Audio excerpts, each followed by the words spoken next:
হচ্ছে আগের ভিডিও। হ্যাঁ, তারা কক্সবাজার হোটেল থেকে বের হয়ে কিংবা বাসা থেকে বের হয়ে একটু বিচ থেকে ঘুরে যান, তাহলেই বুঝতে পারবেন।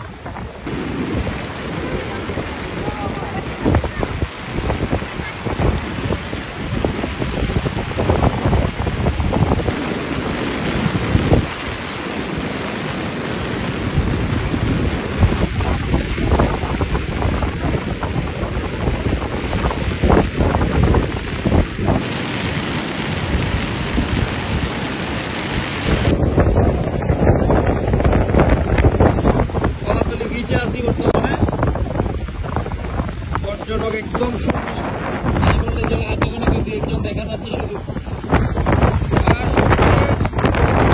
আর দেখাই এই হচ্ছে কক্সবাজার সমুদ্র সৈকতের অবস্থা। প্রচুর উত্তাল রয়েছে কিন্তু যেটা আবহাওয়া বলতেছে 22 তারিখ থেকে 24 তারিখ পর্যন্ত অনেক বেশি বৃষ্টিপাত এবং সাগর উত্তাল থাকবে।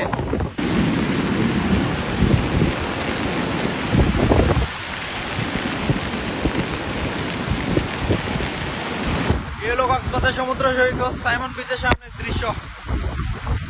সাগর পুরাই উত্তাল, পর্যটক নাই বললেই চলে।